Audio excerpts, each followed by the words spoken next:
Bismillahirrahmanirrahim. Assalamualaikum warahmatullahi wabarakatuh.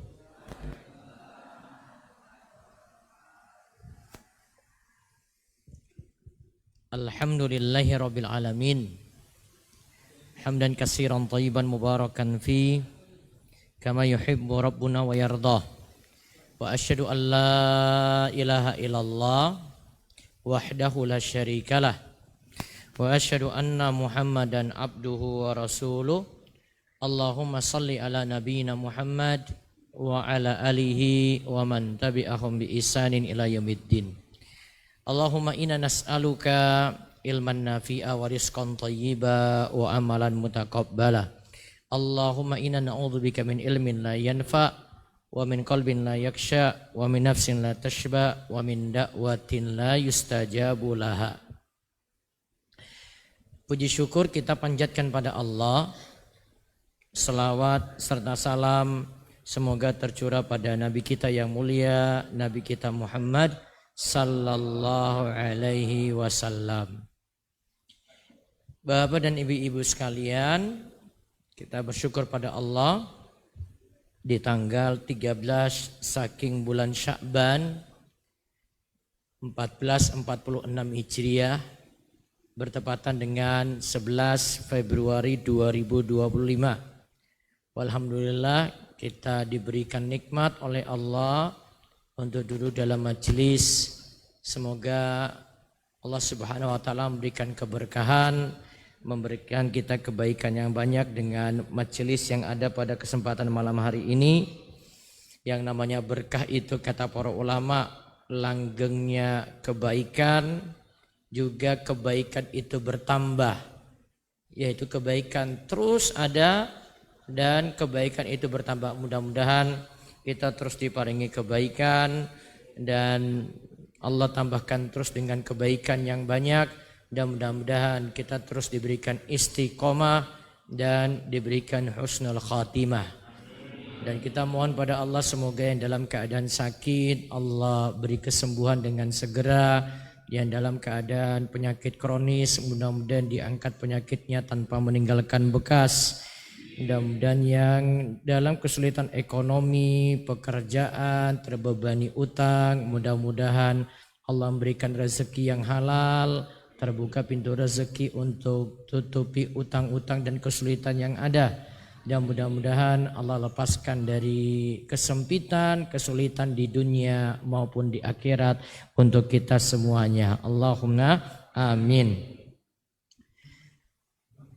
Ramadan sebentar lagi, kurang lebih 2 pekan kita akan memasuki bulan Ramadan. Sampun siap? Siap napa Pak? Siapa Pak? Iman? Ibu-ibu siap napa Bu? Siap sajadah, rukuh anyar, gitu nggih? Persiapan yang paling bagus yaitu persiapan ilmu. Kata para ulama, al-ilmu imamul amali wal amalu tabi'uhu. Ilmu itu yang memimpin amal. Sedangkan amal itu ibaratnya seperti makmum yang mengikuti yang ada di depannya. Jika imam itu posisinya di depan, nggak boleh didahului oleh makmum. Bahkan kalau makmum mendahului imam, sholat makmum itu jadi batal. Maka ibarat yang sama kalau kita itu mau masuk bulan Ramadan, karena kita akan melewati amal-amal yang luar biasa yang ada pada bulan Ramadan. Maka persiapan paling utama adalah persiapan ilmu. Bapak dan ibu-ibu sekalian, kita bagi amalan pada bulan Ramadan jadi 2. Ada amalan kaitannya dengan fisik, ada amalan kaitannya dengan harta. Ulang-ulang. Di bulan Ramadan ada amalan yang kaitannya dengan fisik. Dan yang kedua ada amalan yang kaitannya dengan harta. Apa saja amalan yang kaitannya dengan fisik? Ada di situ puasa. Ada di situ sholat. Yaitu sholat 5 waktu, sholat berjamaah, sampai sholat-sholat sunnahnya juga.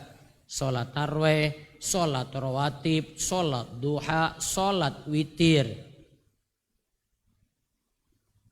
Dan juga ada amal yang terkait dengan harta. Seperti kita diperintahkan untuk yang punya kelapangan rezeki bisa memberi makan buka puasa. Kata Nabi Shallallahu Alaihi Wasallam, ya nanti ada pahala besar bagi orang yang beri makan berbuka.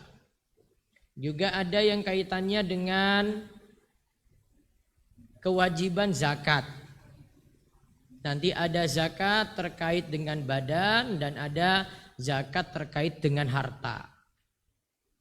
Terus yang tidak bisa puasa ada kewajiban untuk bayar fidyah. Ini semua terkait dengan harta. Nah, dua amalan tadi Bapak Ibu sekalian semuanya butuh ilmu. Ilmu ada yang kita siapkan untuk beramal dengan badan. Ilmu juga kita siapkan untuk beramal dengan harta kita. Dan seorang muslim dia gunakan badan untuk mensyukuri nikmat Allah. Dia tidak boleh mengingkari nikmat tersebut. Dengan harta dia bersyukur juga dengan mengeluarkan harta tadi. Itu juga tanda dia syukur kepada Allah Subhanahu wa ta'ala. Makanya orang yang tidak bersyukur dengan badan maupun dengan harta itu disebut kanud. Seperti pada firman Allah di dalam surah Al-Adiyat ayat ke-6. Innal insana li rabbihi lakanud. Sesungguhnya manusia itu pada Robnya dia itu benar-benar ingkar.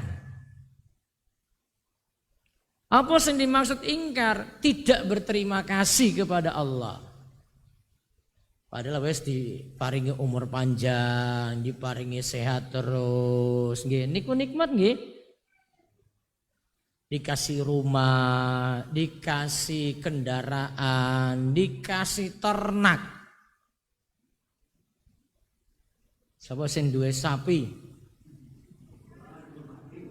Nah, orang gelem ngacung soalnya banyak sapi nih. Nah, ini loh. Yang baju pink di luar itu malahan.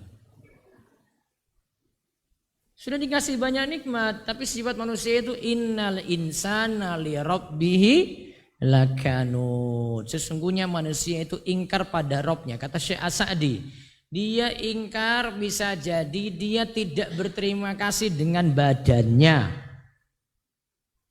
Bisa jadi juga dia tidak berterima kasih dengan hartanya. Dia tidak berterima kasih pertama dengan apa? Badan. Enggak mau sholat, enggak mau puasa. Enggak mau menyempurnakan juga dengan yang sunnah-sunnah dari badannya tadi.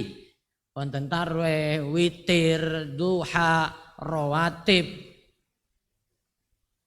Juga dia tidak mau bersyukur dengan harta, pelit, medit. Apa yang dimaksud sini? Tidak mau keluarkan harta untuk yang wajib-wajib. Ya wajib-wajib contohnya apa? Tidak mau bayar zakat. Bahkan yang kewajiban dia keseharian pun untuk nafkah. Pelit sekali ditahan-tahan tuh. Enggak mau keluarkan nafkah untuk keluarga. Itu yang dimaksud dengan kanud.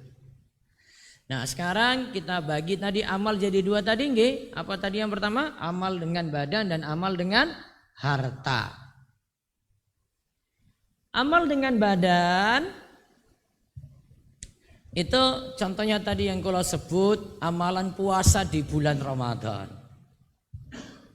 Amalan apa? Puasa. Dan puasa Ramadan kita ketahui bersama bagian saking rukun Islam dan hukumnya itu wajib. Ya, dan hukumnya itu apa? Wajib. Allah katakan ya ayyuhalladzina amanu kutiba alaikumusiyam kama kutiba alal ladzina min qablikum la'allakum tattaqun. Wahai orang yang beriman, diwajibkan bagi kalian berpuasa sebagaimana diwajibkan kepada orang-orang sebelum kalian agar kalian itu bertakwa. Juga ditegaskan dalam ayat 185, faman syahida minkumus syahra falyasum. Yang kuat, yang sehat, yang mampu puasa dan dia itu bermukim, hendaklah dia itu puasa ketika sudah masuk bulan Ramadan. Dan juga kata perintah, kalimat perintah dalam surah Al-Baqarah ayat 185. Berarti kalau ini wajib, siapa saja yang tidak jalani puasa Ramadan tanpa uzur, padahal tadi dia kuat, sehat, mukim, maka kena dosa. Dosanya dosa besar. Bahkan lebih parah dosa ini dibandingkan dosa selain rukun Islam. Karena ini perkara penting, ini bagian saking rukun Islam. Tanda wong Islam ya sholat puasa. Adapun yang kena kewajiban, tadi sudah saya singgung, kewajiban puasa dia Islam, balik, berakal, mampu, sehat, dan juga dalam keadaan mukim. Pak Ustadz, gimana dengan pekerja berat? Ada yang buruh, jadi buruh bangunan karena alasan panas sekali akhirnya enggak puasa. Boleh saja dia tidak puasa dengan catatan memang enggak kuat. Terus pekerjaannya darurat, enggak bisa ditunda-tunda. Terus pekerjaannya hanya bisa di siang hari, enggak bisa di malam hari. Tapi malam harinya tetap niat, pagi harinya enggak boleh minum kopi, enggak boleh sarapan. Ini pagi-pagi wis sarapan langsung nggak puasa. Itu ajaran Nabi siapa? Iya, ini harus pakai dalil ini kayak gini nih. Itu tuntunannya Nabi siapa? Suruh pagi-pagi sarapan dulu, setelah itu nggak puasa. Emangnya dia nggak kuat? Wong bisa buruh kok. Maka dia tetap puasa, harus puasa. Kalau nggak kuat baru boleh batal. Iki ora. Wes ora niat, iya dah. Terus pagi-pagi sudah apa? Sarapan, wes ngopi. Betul nggak Pak? Dan pekerjaannya harus berat. Kalau pekerjaannya cuma, wah gur jadi mandor cuma perintah-perintah saja misalnya. Mandor kan nggak terlalu berat tuh kerjanya tuh, bos. Dan gak boleh diberat-beratin. Wes aku sih wes ngangkat ini biar puasaku batal. Oh nggak bisa. Ini ada aturan ketat di sini. Maka yang kuat, yang sehat, yang mukim, pokoknya wajib puasa. Sudahlah, pekerjaan-pekerjaan yang berat seperti itu ditunda saja. Wah Ustadz besok kalau lebaran nanti nggak ada baju anyar. Wah guru mikir baju anyar kok kowe iki. Padahal aslinya itu ya malah sholat, ya memang aslinya ya nggak mau puasa. Rata-rata orang seperti itu. Nah ini ya. Terus kalau kita lihat untuk jalani puasa, puasa itu dijalani dengan melaksanakan 2 rukun. Yang pertama niat. Yang kedua menahan diri dari pembatal mulai dari terbit fajar subuh sampai tenggelam matahari. Berarti saking azan subuh sampai waktu maghrib. Diawali dengan niat dan niatnya harus ada di malam hari dan diulangi tiap malam. Harus ada di malam hari dan diulangi tiap malam. Ya, biasanya jamaah itu bar tarwih sudah berniat. Ada tujuannya biar besok sudah punya niat untuk jalani ibadah puasa. Terus dia harus tahan diri saking pembatal-pembatal. Apa pembatalnya? Makan, minum. Atau memasukkan sesuatu yang punya pengaruh pada lambung. Contoh yang punya pengaruh pada lambung. Dukhan. Apa dukhan? Udut. Apa udut, Pak? Bapak-bapak, rokok itu punya pengaruh pada lambung. Ya, punya pengaruh pada lambung. Walaupun bentuknya bukan makan dan minum. Pembatal di situ. Termasuk pembatal. Terus, ibu-ibu ada yang ikut program KB apa mboten, Bu? Pakai program yang mana? Suntik, IUD. Apa, Bu? Biasa favorit orang Karangmojo itu suntik. Pertanyaannya, kalau suntik pas lagi puasa seperti itu, puasanya batal napa mboten? Ibu-ibu. Pengaruh pada lambung napa mboten? Bisa kenyang? Atau tambah lapar?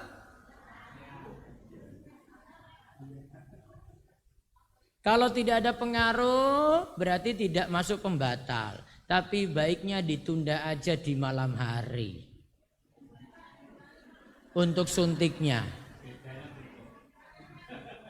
Bidannya suruh buka.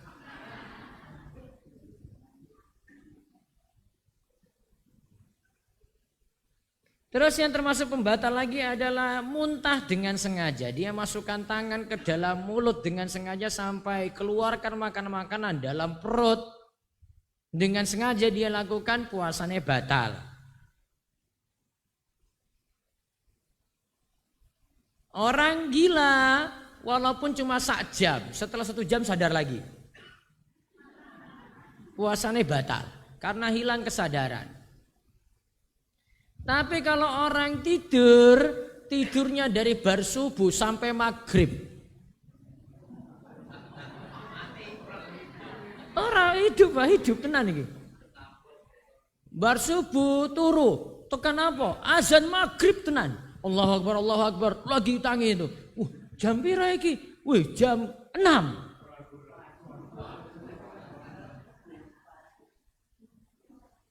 Puasanya batal apa mboten? Puasanya batal apa mboten?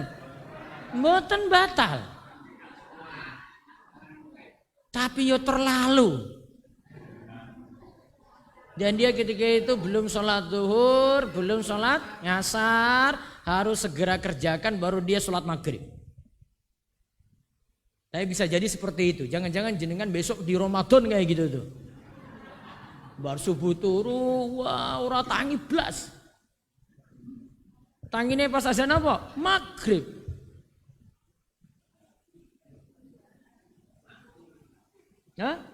Enggak mati Pak, masih hidup Pak. Untuk Allah selamatkan dia itu.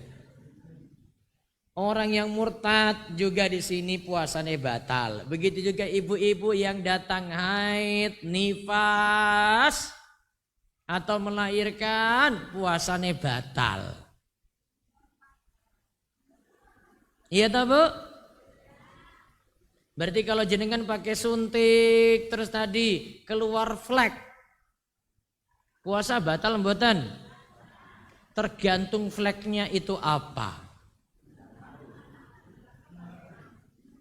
Nabi SAW itu katakan haid itu aswad yu'raf. Warnanya jenengan sudah paham, coklat kehitam-hitaman dan baunya itu khas. Baunya kayak apa, Bu? Kayak gitu. Seandainya walaupun flek masuk ciri-ciri haid tadi, masuk gitu jadi pembatal. Jadi kurang tepat kalau dikatakan karena suntik terus nggak pernah haid, nggak tepat juga. Karena bisa jadi ya situ ada efek haid di situ. Dia harus dipahami lagi.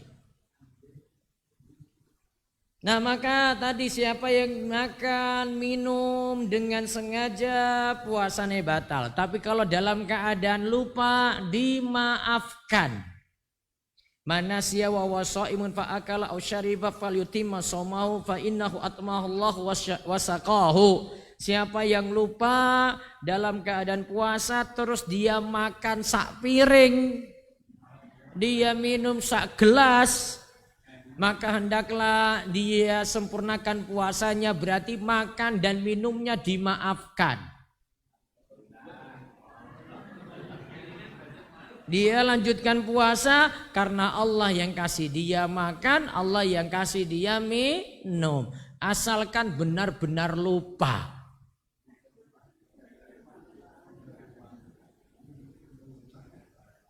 Begitu juga kalau ada yang hubungan intim siang hari bulan Ramadan karena lupa, puasanya tidak batal. Aneh kepiye Pak? Boleh jadi Pak.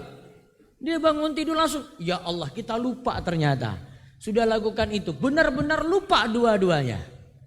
Kalau lupa dua-duanya puasanya tidak batal. Tapi pas di tengah-tengah kok ingat terus lanjut, batal, kena kafarat.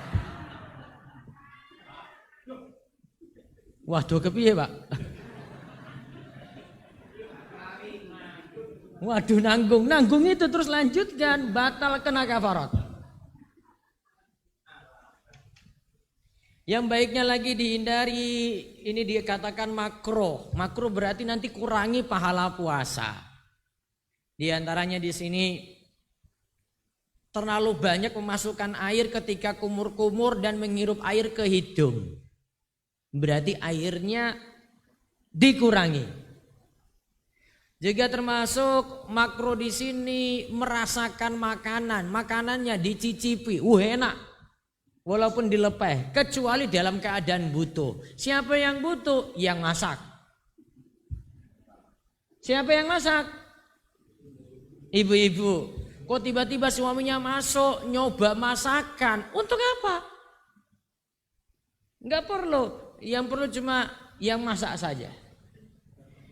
Terus begitu juga baiknya dihindari bersiwak setelah waktu zuhur. Saat berpuasa, bersiwak itu berarti menghilangkan bau mulut. Bagaimana dengan menggunakan pasta gigi karena dikhawatirkan kumur-kumurnya banyak? Baiknya dihindari sikat gigi dengan menggunakan pasta gigi. Tetapi masih boleh mandi di siang hari. Airnya boleh banyak enggak? Boleh. Oh saat ini pas sumuk sekali saya boleh mandi? Boleh.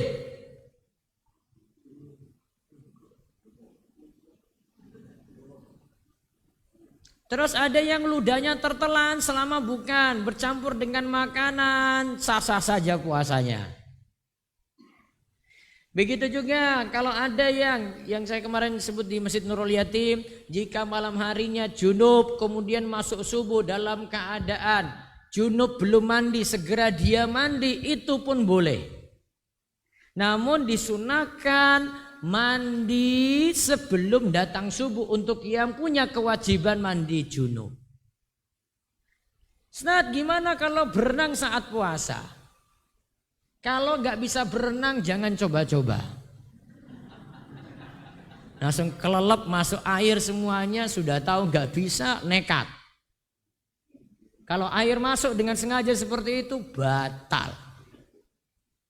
Tapi kalau dia itu bisa renang, dia jaga masuknya air, maka tidak masalah saat itu.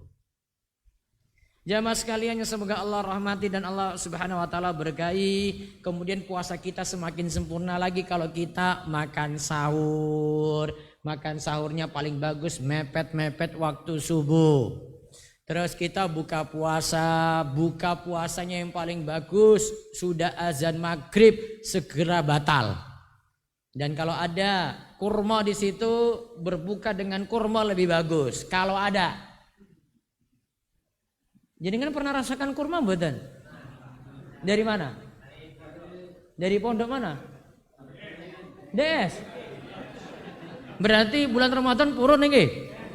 Iya. Siap, Bu? Kurma. Ya Allah, lali aku go kurmane iki lho. Ramadan insyaallah. Iya. Nanti tunggu aja, mudah-mudahan dapat. Kalau nggak dapat ya wes berarti. Nggak dapat kurma bisa diganti dengan yang manis-manis. Apa contohnya sing manis-manis Mas Buko? Teh. Napa malih Bu? Es campur. Apa lagi Pak? Kola. Dawet. Apa lagi Pak? Hah? Rokok toh? Rokok manis ya toh Pak? Rokok itu buat kering tenggorokan saja tuh.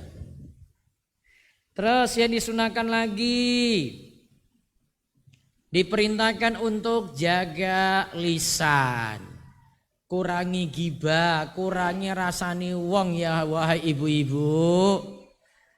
Majelis ngomongin orang itu dihindari.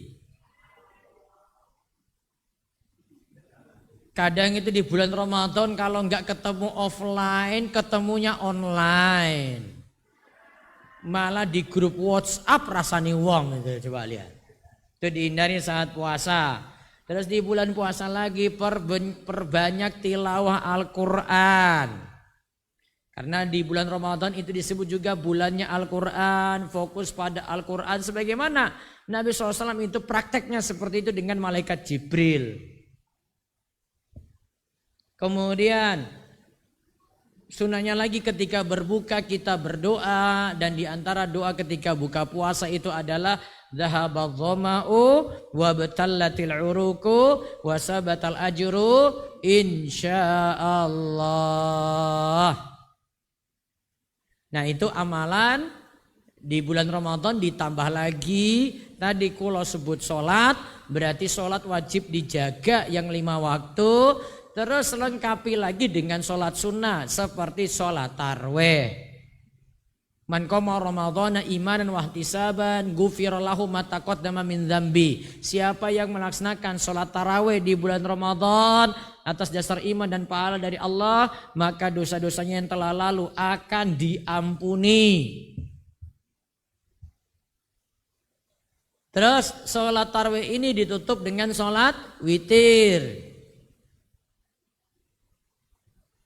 Kemudian sholat witir itu kalau sudah dilakukan sebelum tidur, yaitu setelah tarawih itu, maka sudah cukup. Nanti malamnya kalau bangun sholat tahajud lagi, tidak perlu 2 witir dalam 1 malam. La witrani fi lailatin, tidak ada 2 witir dalam 1 malam. Kata Nabi SAW tentang sholat witir, ij'alu akhira sholatikum bil laili witron. Jadikanlah penutup sholat malam kalian ditutup dengan sholat witir.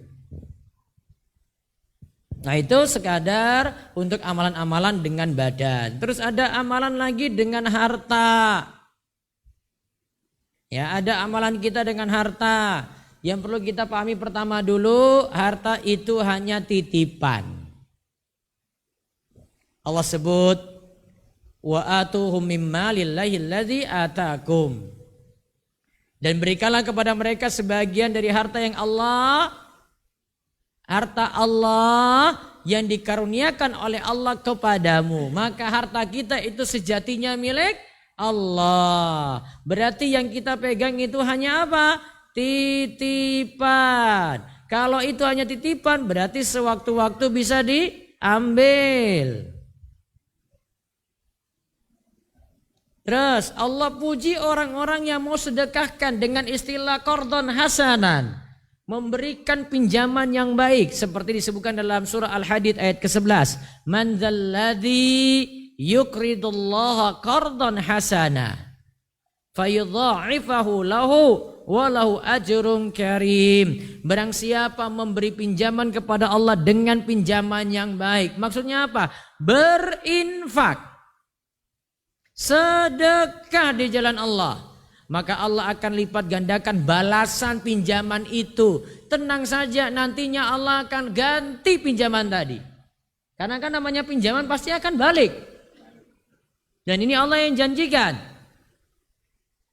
Dan dia akan memperoleh ajrun karim, pahala yang banyak dari harta yang dia pinjamkan pada Allah tadi atau yang dia sedekahkan.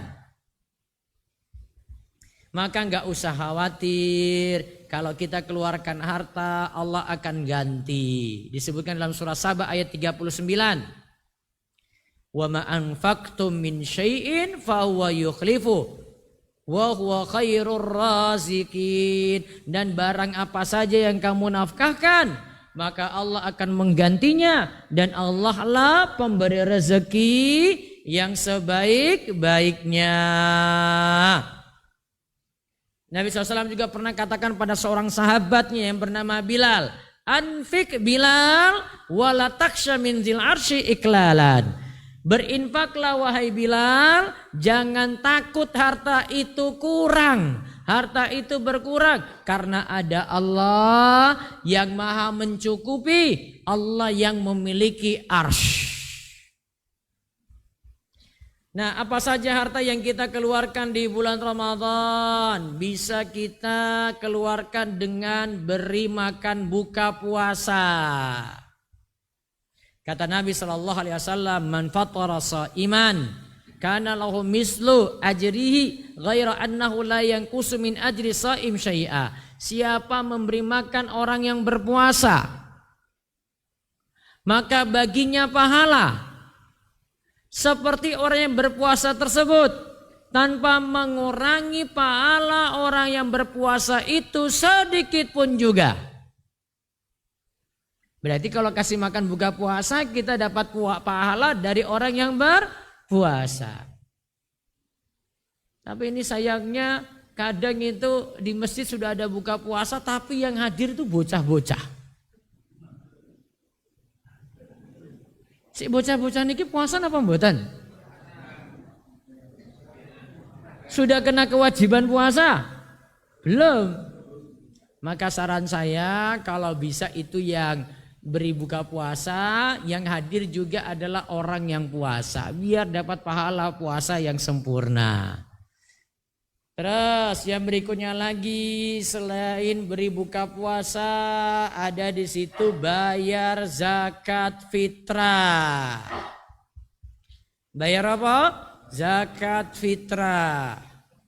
Disebutkan dalam hadis Ibnu Umar, Rasulullah SAW mewajibkan zakat al-fitri, zakat fitrah, so'an min tamrin, satu so' dari kurma, au so'an min syairin, satu so' dari gandum, alal abdi wal hur, pada hamba maupun orang yang merdeka, wa zakari wal unsa, laki-laki dan perempuan itu kena, wa saghiri wal kabiri, anak kecil maupun dewasa juga kena, minal muslimin, dari orang-orang muslim, wa amara biya an tu'adda qabla khurujin nasi ila salati. Dan Nabi SAW perintahkan zakat fitrah itu dibayar sebelum orang-orang berangkat sholat id menuju lapangan. Berarti di sini ada penyebutan zakat fitrah dengan istilah satu sok. Di sini Masjid Awal Muslim, berapa zakat fitrah yang dikeluarkan? Berapa kilo? Sini berapa? 2,5. Bisa pakai takaran 2,5 tadi, timbangan 2,5 tadi itu bisa. Di sini menggunakan makanan pokok. Bagi kepala keluarga dia tanggung zakat fitrah untuk satu keluarga tadi. Istrinya dia yang bayarkan, anak-anak dia yang bayarkan. Walaupun di situ ada anak yang masih bayi.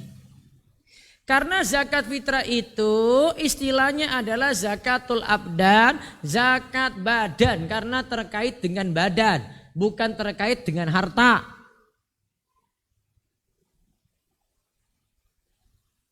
Besarnya tadi sudah disebutkan 1 sa'.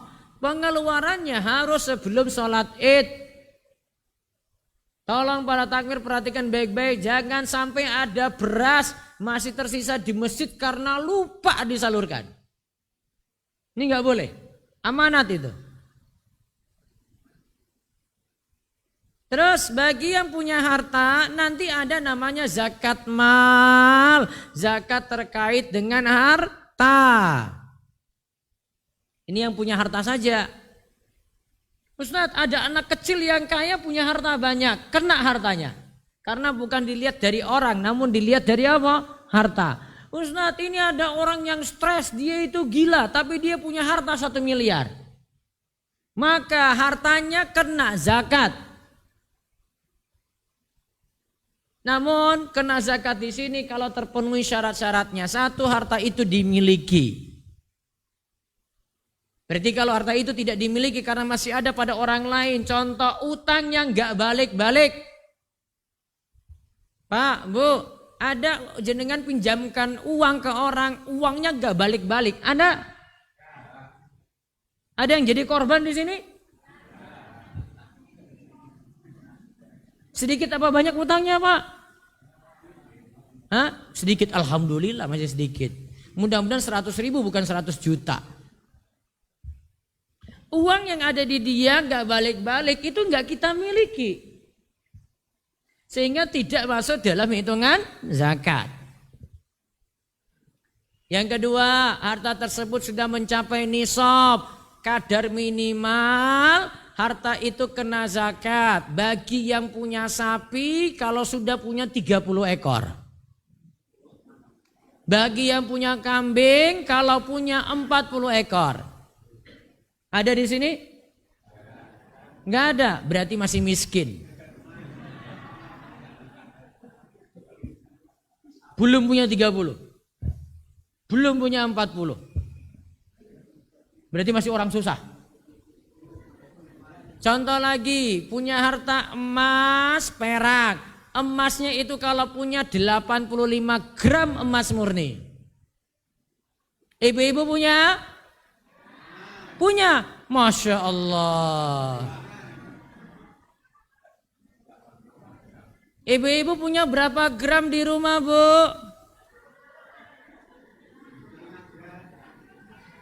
Iki masnya mas tenanan loh, bukan mas Joko loh ini loh.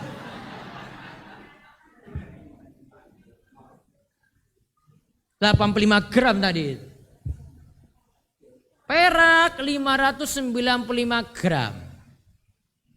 Sedangkan kalau punya simpanan uang, kalau punya tabungan sudah bertahan selama 1 tahun Hijriah, tabungannya itu sekitar 7,1 juta rupiah paling minimal.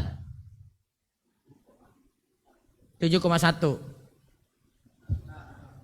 Punya? Enggak punya? Ya Allah, berarti ini orang susah semuanya ini. Salah pembicaraan berarti saya ini, Allah. Gak ada yang masuk kriteria kaya berarti di Wiladeg sini ya. Angel. Terus yang punya toko, ada stok barang dagangan. Di mana stok barang dagangan ini nilai barangnya itu yang 7,1 juta tadi itu. Sama. Jadi kalau di total barang dagangan itu berapa nilainya? Oh, ada 20 juta Ustadz. Kena kalau sudah 1 tahun toko itu berjalan. Kena 2,5%. Tinggal dihitung namanya itu kalau di istilah stok itu stock of num. Jadi misalnya saya mau bayar tanggal 20 Sya'ban, saya hitung stok yang ada saat ini berapa. dan harga jualnya berapa, ditotalin semuanya. Itu yang kena zakat.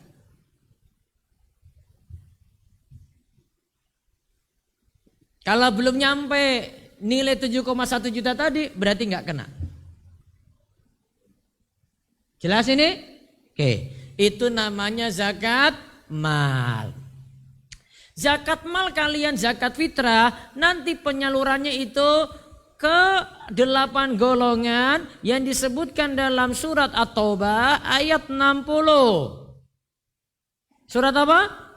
At-Taubah ayat 60. Allah Subhanahu wa taala itu katakan, Allah berfirman, innamas shadaqat, sesungguhnya zakat lil fuqara, untuk orang fakir, wal masakin, untuk orang miskin, wal amilina 'alaiha, untuk amil zakat, wal muallafati qulubuhum, untuk muallaf yang ingin dilembutkan hatinya, wa fir riqab, untuk pembebasan budak, wal gharimin, untuk orang yang terlilit utang, wa fi sabilillah, untuk perjuangan dakwah di jalan Allah, wa benis sabil, untuk musafir yang terputus perjalanan, faridatan minallah, itu adalah ketetapan yang diwajibkan oleh Allah, wallahu alimun hakim, Allah itu maha tahu lagi maha bijaksana. Berapa golongan tadi? Berapa golongan ibu-ibu? Oke. Sekarang kita lihat apakah jenengan ini masuk kaya atau masuk 8 golongan ini. Fakir. Fakir itu kalau 50% ke bawah dari kebutuhan pokok nggak bisa dipenuhi. Kurang dari 50% dari kebutuhan pokoknya.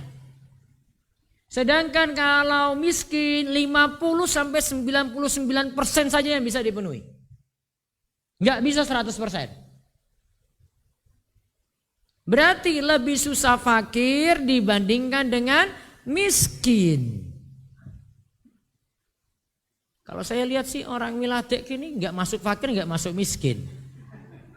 Mau bilang kaya nggak jadi kaya, mau bilang miskin nggak miskin juga. Sedang-sedang saja. Terus yang ketiga tadi amil zakat. Sekarang di negara kita sudah ada badan amil zakat resmi lewat Basnas. Ada di bawah Basnas namanya UPZ. Darussoleh itu punya UPZ sekarang, unit penarik zakat. Terus yang keempat, ya. Yang keempat, wal muallafati qulubuhum, orang yang tadi muallaf ingin dilembutkan hatinya, dikuatkan imannya. Misalnya dia baru masuk Islam, tapi imannya belum kuat, ekonominya belum menjamin, maka bisa dikasih zakat. Yang kelima, yang disebut budak, untuk pembebasan budak. Yang keenam, wal gharimin gharim, orang yang terlilit utang. Ada yang punya utang di sini? Utangnya di sini dengan catatan tidak bisa dilunasi lagi karena aset-asetnya nggak bisa melunasi utang-utang tadi. Berarti kalau masih punya aset tidak disebut gharim. Suruh jual asetnya untuk nutupi utangnya. Jelas? Berarti nggak jadi di sini punya utang ini tadi ini. Terus yang ketujuh, fisabilillah, untuk perjuangan dakwah, bisa dikasih untuk jihad, bisa untuk guru ngaji, bisa untuk guru TPA, bisa untuk bangun madrasah, bisa untuk menunjang media dakwah. Pokoknya untuk dakwah di jalan Allah. Terus yang ke-8, Ibnu Sabil, musafir yang terputus perjalanan. Maka dipilih dari 8 tadi, cukup dapat 1 atau 2, maka bisa dikasih. Tidak mesti 8-8-nya itu ada. Salah satu saja, maka sudah bisa dikasih zakat yang kita itu akan keluarkan. Lalu yang terakhir untuk pembahasan kita yaitu fidyah. Fidyah ini dikenakan untuk satu, tiang sepuh yang tidak kuat lagi puasa. Yang kedua, orang yang sakit menaun yang tidak lagi puasa selama dia masih waras, tapi nggak kuat lagi puasa. Yang ketiga, untuk wanita hamil dan menyusui. Menurut ulama, wanita hamil dan menyusui yang kena fidyah adalah untuk wanita hamil menyusui yang khawatir pada bayinya. Maka dia kena kewajiban qadha plus kewajiban fidyah. Fidyah itu bentuknya Allah katakan wa 'alal ladzina yutiqunahu fidyatun ta'amu miskin. Bagi yang berat jalani puasa hendaklah menunaikan fidyah, memberi makan kepada orang miskin. Bisa dalam bentuk beras sekitar 3/4 kilo. 1/4 sok 3/4 kilo. Bisa dalam bentuk makanan yang sudah siap saji. Bisa buatkan satu bungkus makanan dengan berisi makanan yang layak.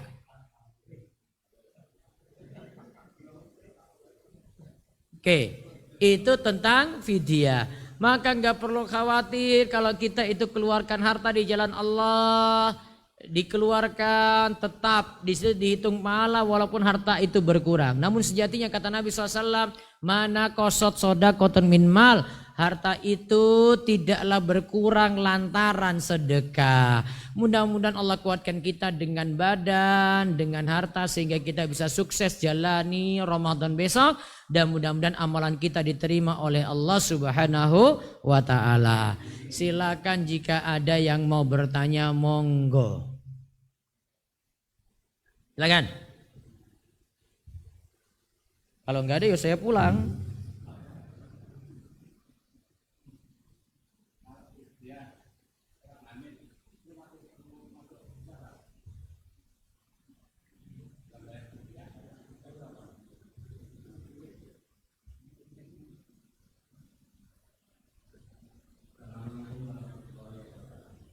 Assalamualaikum.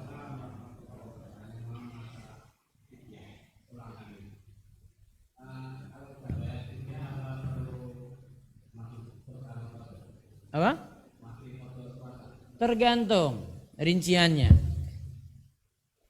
Kalau khawatir pada dirinya karena dirinya nggak kuat maka kewajibannya qadha tanpa fidyah. Kalau khawatir pada bayi maka kewajibannya fidyah plus qadha. Qadha tetap ada menurut pendapat yang paling kuat. Wallahu a'lam. Waalaikumsalam warahmatullahi wabarakatuh. Berikutnya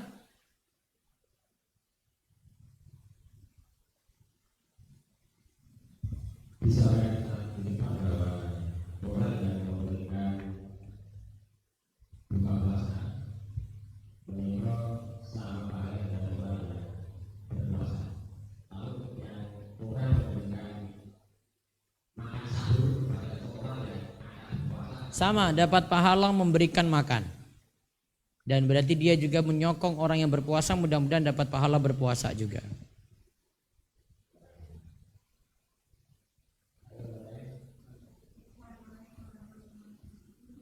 Waalaikumsalam warahmatullahi wabarakatuh.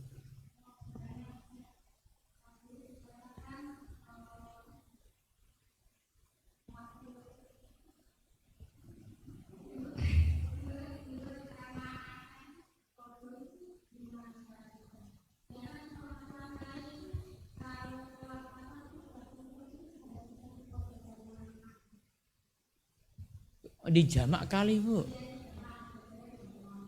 Jamaknya karena apa?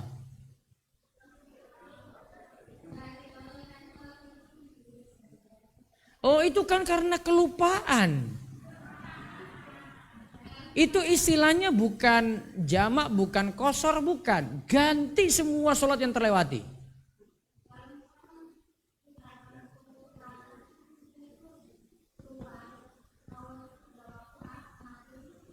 Berarti di waktu maghrib kerjakan asar dulu baru maghrib. Nggih. Ya karena ketiduran, karena lupa. Sholat asarnya tetap 4, terus sholat maghrib 3. Seandainya tadi itu kan tadi ceritanya apa? Bar subuh langsung tidur toh. Bablas sampai waktu apa tadi? Maghrib. Yang sholat yang belum dikerjakan apa? Zuhur. sekawan rakaat, terus ngasar sekawan rakaat, terus maghrib 3 rakaat. Seandainya itu dia lupa semuanya, subuh ora sholat, ya turunnya jam 3:30. Terus zuhur juga kebablasan, asar juga kebablasan. Ingatnya pas ngisa. Berarti pas ngisa dia kerjakan apa? Subuh, terus zuhur, terus asar, terus maghrib, baru ngisa. Jelas Bu? Nggih. Waalaikumsalam warahmatullahi wabarakatuh. Berikutnya ibu-ibu wonten?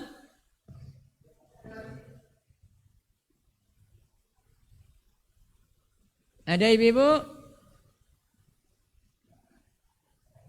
Ge ayo.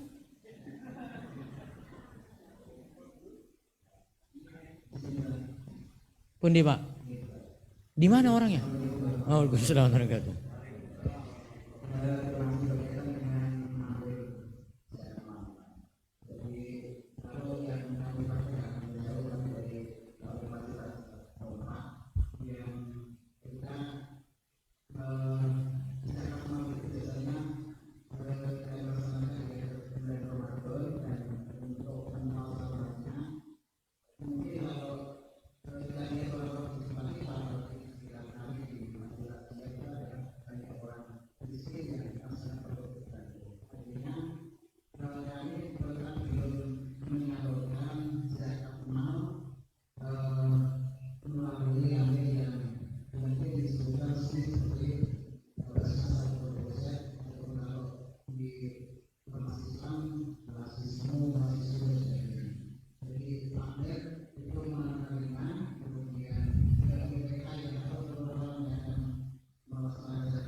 Ya.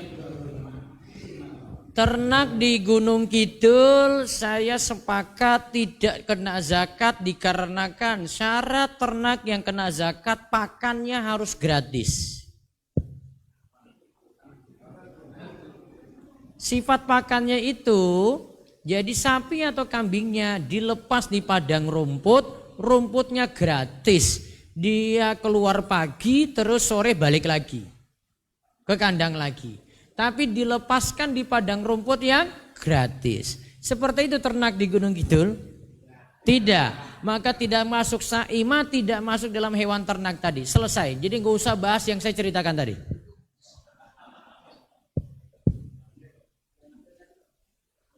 Amil. Ta'mir masjid bukan amil. Sehingga nggak boleh main potong-potong. Ya, tidak boleh main potong zakat. Yang masuk amil, pertama, amil itu pekerja. Yang kedua, wal amilina 'alaiha. Disebutkan dalam ayat itu wal amilina 'alaiha. 'Alaiha itu punya makna ditunjuk oleh penguasa, punya otoritas tertentu untuk narik zakat. Maka lembaga resmi seperti Basnas, di bawahnya ada UPZ atau Basnas nunjuk lazismu atau lazis yang lain. Nah, ini yang resmi. Mereka boleh dapat dari zakat tadi sebagai upah untuk para pekerjanya. Ya, boleh dapat upah untuk para pekerjanya. Selain dia salurkan untuk fakir, miskin dan seterusnya. Sehingga untuk amil, nah itu jadi penarik dan penyalur. Tapi pertanyaannya tadi, apakah zakat itu mesti lewat amil? Tidak juga. Misalnya takmir, dia tidak potong, langsung dia salurkan ke masyarakat sekitarnya, mungkin lebih efisien. Nah, kalau ingin resmi, datang saja ke Basnas bilang, saya ingin bentuk lembaga zakat, tapi atas nama masjid. Itu, atas nama masjid. Kenapa saya sarankan ini? Biar Basnas itu tahu dana yang ditarik itu ada pencatatan. Terus disalurkan juga ada pencatatan. Karena bisa jadi ada yang narik gak jelas itu ditarik kemana. Ternyata dipakai oleh yang narik tadi pergi rekreasi, jalan-jalan. Penyalurannya gak jelas, maka butuh transparansi. Butuh kejelasan. Sehingga maksud dari Basnas dan lembaga-lembaga semisal itu butuh transparansi situ supaya dana yang masuk jelas, keluarnya juga jelas. Sehingga kalau memang takmir masjid ingin ngambil zakat atau ingin salurkan zakat, ya butuh terus terang dengan jamaah juga nih. Ini kami sudah terima 1 juta. Kita salurkan ke 20 orang ini nama-namanya. Ini sudah tersalurkan semuanya, habis. Harus berani jujur kayak gitu. Ya, tinggal nih takmir-takmir ini berani jujur atau tidak. Itu aja. Kalau berani jujur aman. Aman. Ya, transparansi dengan jamaah. Oke, harus terus terang kepada jamaah. Jangan sampai sudah terima tapi disuruh laporan. Apa laporan? Marah-marah malah, ada yang muring-muring. Nah, kalau ada yang marah-marah, itu masalah tuh nanti itu. Kenapa guru laporan wae kok? Iya kan? Itu aja. Jelas? Oke. Silakan. Sudah jenengan aja dulu Pak. Please, biar enggak pindah-pindah mic gitu.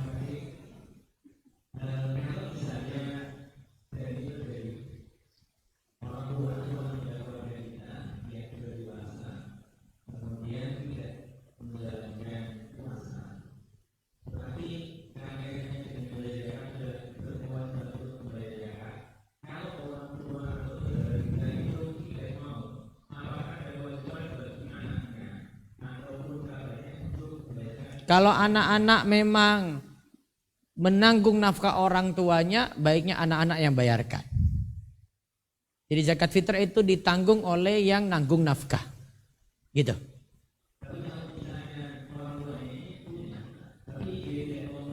Itu namanya medit, Pak. Itu yang tadi saya sebut, meditnya luar biasa. Penjelas. Dan orang-orang yang medit kayak gini hartanya orang berkah. Tunggu saja Allah nanti narik harta itu dengan cara yang lebih kejam. Bisa jadi hilang, bisa ada nanti yang nyuri, bisa jadi kebakar harta tadi.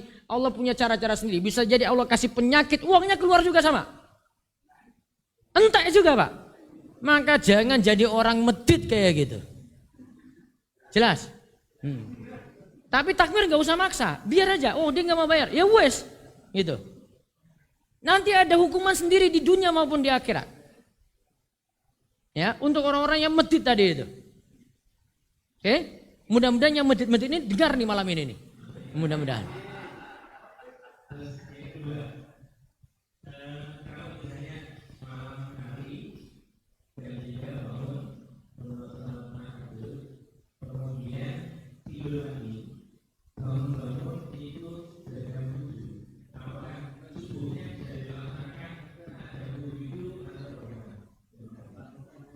Itu kasusnya sama dengan pertanyaan ibu tadi.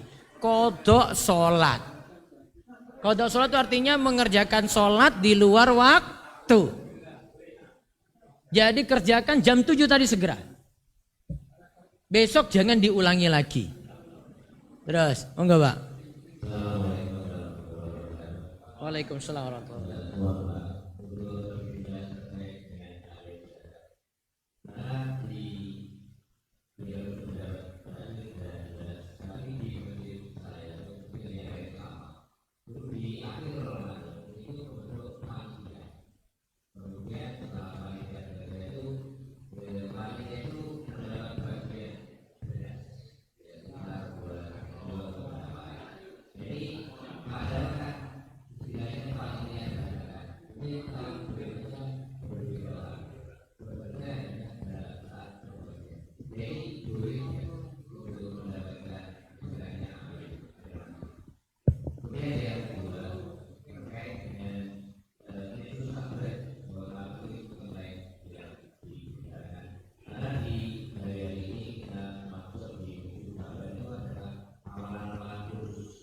Tidak ada. Kalau saya masih memandang dalilnya lemah, tidak ada amalan khusus. Kata Imam Ibnu Mubarak, malam nisfu Sya'ban sama seperti malam-malam yang lainnya. Kalau Allah turun ke langit dunia di malam nisfu Sya'ban seperti itu, malam lainnya juga sama. Wallahu a'lam. Nggih.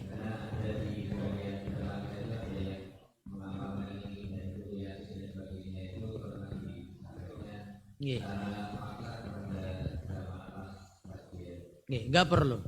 Baik, yang pertama tadi tentang takmir masjid sebagai amil zakat. Dapat 2,5 kilo dari zakat fitrah. Iya kan? Oke. Tadi kita sebut 8 golongan. Dari nomor 1 sampai 8, takmir masjid masuk yang mana? Fakir masuk? Miskin masuk? Amil? Amil masuk nggak tadi? Amil, ada SK tuh dari pemerintah. Terus kerja. Kerja itu bukan pasang meja terus ayo Pak bayar zakat. Oh ya tak dengan ya sudah jalan. Enggak cukup itu. Memang kerja dia, tugasnya itu ya buruh untuk ngurus itu. Untuk ngurus zakat. Maka tadi saya sudah tegaskan amil dari takmir ini nggak bisa disebut amil. Sehingga tadi dapat berapa kilo? Nah, boleh dia dapat kalau gini aja. Besok yang ngurus zakatnya yang miskin-miskin aja deh. Iya toh Pak? Pokoknya yang sudah jadi PNS, yang duitnya sudah banyak, yang sudah punya mobil, yang sapinya 10, enggak usah. Sudah kasih yang jadi panitia siapa? Wes yang miskin, terus bawa pulang tuh 2,5 kilo itu bawa pulang lagi itu. Aman toh? Aman kan? Aman. Nah, sudah itu. Itu usulan saya. Terus.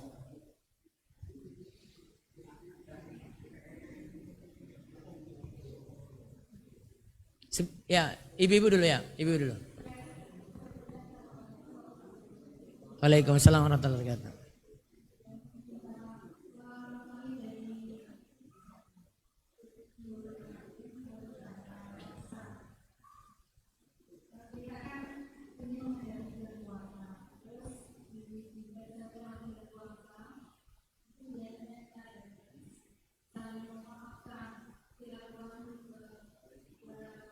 Sedulur.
Sebenarnya tidak ada syariat khusus untuk masuk bulan Ramadan saling minta maaf sebenarnya, tapi ya sudah terjadilah. Nah, sekarang ini problemnya cuma bagaimana kalau ada yang sudah minta maaf tetapi teman ini nggak mau maafkan, gitu Bu? Ya. Bagaimana kalau sudah ada yang minta maaf terus ada yang tidak mau memaafkan? Ingat, menjadi orang yang mengaku salah bagus. Dan mau menerima maaf juga bagus. Dituntut seperti itu. Artinya punya pahala ketika dia salah terus dia minta maaf sama temannya. Suatu kebaikan. Terus kalau ada temannya yang minta maaf, baiknya nerima. Ini sudah jelas ini ya. Nah, tapi di sini masalahnya adalah ketika ada yang minta maaf, temannya ini nggak mau maafkan. Saya pernah lihat pembahasan para ulama tentang ini, dikhawatirkan pada hari kiamat dia tidak dapat syafaat. Ya, tidak dapat syafaat. di mana sulit menikmati telaga Nabi Shallallahu Alaihi Wasallam, telaga Al-Kautsar. Maka jangan jadi orang-orang sia-sia seperti ini. Sudahlah, kalau memang nggak mau maafkan, ya pelan-pelan lah, ya dicicil saja maafnya, ya, gitu. Iya, karena memang ada yang memang sakit hati dan dia sulit. Saya mendingan nggak mau ketemu dia aja deh.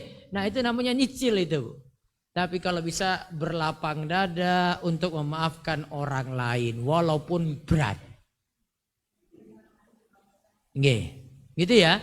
Baik, terus berikutnya. Waalaikumsalam warahmatullahi wabarakatuh.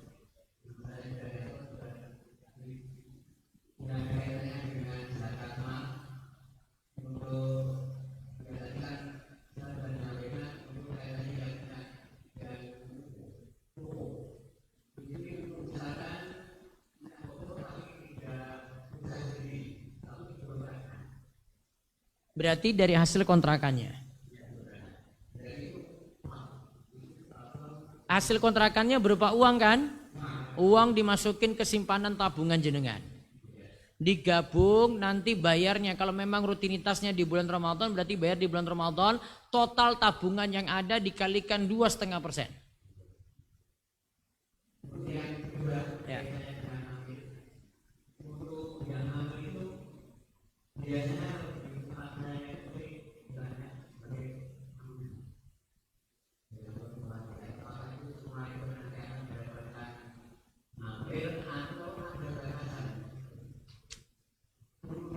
Itu tadi saya bilang, tidak berhak kecuali kalau dia fakir miskin. Wes.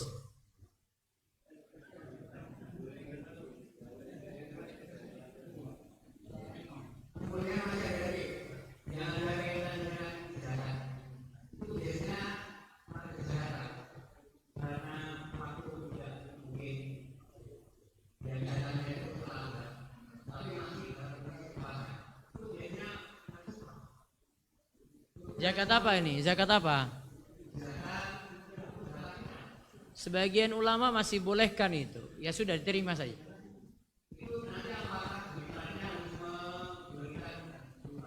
Kalau diwujudkan beras terus kasih orang yang diberi zakat tadi dalam bentuk beras lebih bagus.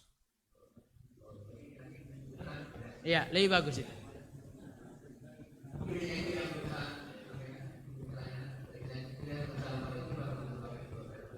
Assalamualaikum warahmatullahi wabarakatuh.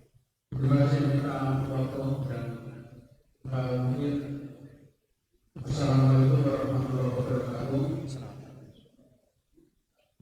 Ini permasalahan tapi usul saya ini seputar ini tapi lain ini tolong dijabarkan antara ilmu, adab dan akhlak. Terima kasih. Assalamualaikum warahmatullahi wabarakatuh. Assalamualaikum warahmatullahi wabarakatuh. Ilmu, adab dan akhlak. Ilmu ya kalau dimaksud sini adalah ilmu agama. Jadi ilmu yang secara umum sumber saking Quran, saking hadis. Kalau adab itu biasanya seputar adab-adab keseharian yang tampak. Ada situ makan, minum, tidur, itu punya adab-adab atau aturan-aturan lah bahasa kita. Sedangkan akhlak itu pada tingkah laku. Ada yang tingkah lakunya itu terkait dengan diri sendiri, ada dengan orang tua, ada dengan teman, tetangga, suami, istri, ya, kecenderungannya seperti itu. Ya, adab dan akhlak hampir mirip, gitu Pak. Baik, berikutnya lagi.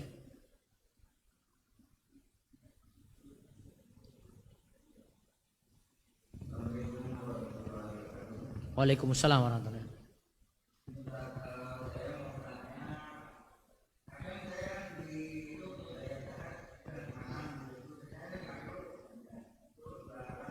Zakat apa ini?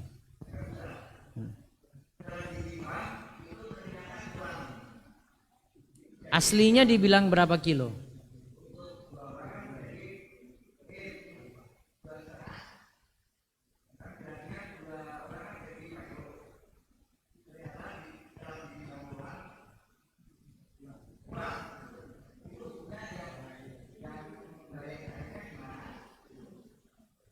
Itu benar kurang atau timbangan jenengan yang rusak?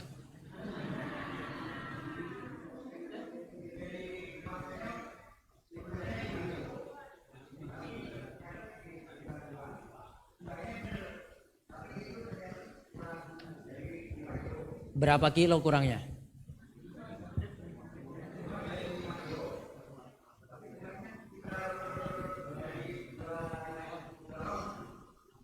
Masih sah.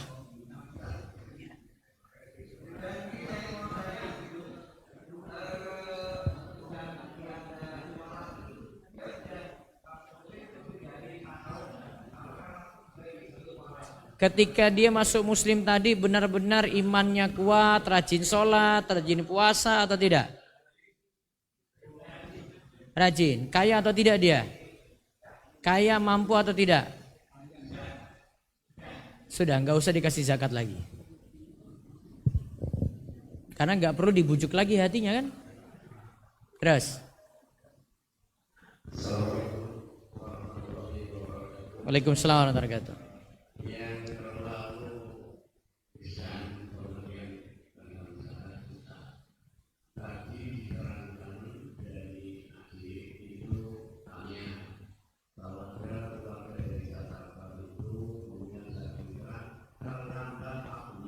Nah, terlambatnya ini zakat fitrahnya kapan?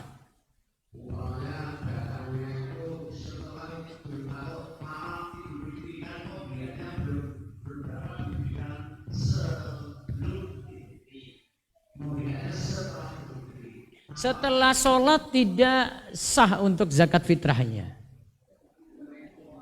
Harus sebelum sholat Id.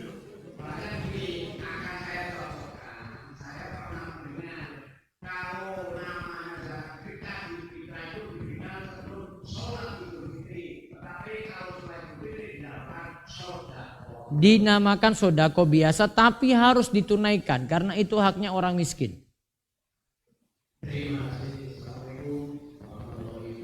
Waalaikumsalam warahmatullahi wabarakatuh. Maka di sini kita belajar disiplin. Kalau disuruh sebelum sholat Id harus beres dan harus sadar kayak gitu memang. Ini jangan sampai 2 hari wes sholat wes lebaran, waduh aku lali loh. Zakat fitrah keluargaku belum. Wah ini parah ini.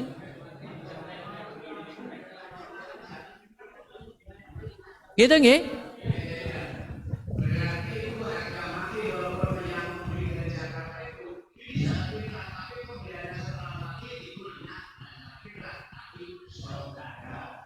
Iya, tapi harus ditunaikan. Ada lagi? Enggak ada, alhamdulillah. Enggak ada toh ibu-ibu? Sampun? Baik, nanti kita ketemu lagi bar Ramadan insyaallah. Di Al Mubarakah. Tuh Pak. Siap. Nanti diingatkan aja. Ba'da maghrib atau ba'da isya? Ba'da isya. Ya. Berarti nanti bayarannya tambah mahal, Pak. Biar saya enggak ini buru-buru. Tadi saya kira tadi pada maghrib. Jadi saya buru-buru dari sana. Baik, itu saja kita cukupkan. Kita mohon kepada Allah semoga kita diparingi umur panjang. Allah berkahi kita di bulan Sya'ban dan kita diberkahi di bulan Ramadan. Dan kita diterima amal-amal soleh kita semuanya. Kita dikuatkan jalani puasa, sholat tarwih, witir, dan amalan soleh yang lainnya. Dan mudah-mudahan Allah berkahi harta-harta kita semuanya. Dan kita diberikan istiqomah sampai akhir hayat. Dan diberikan husnul khotimah. Demikian, kita tutup kalian doa kafaratul majelis. Semoga subhanakallahumma bihamdika asyhadu an la ilaha illa anta astaghfiruka wa atubu ilaik. Assalamualaikum warahmatullahi wabarakatuh.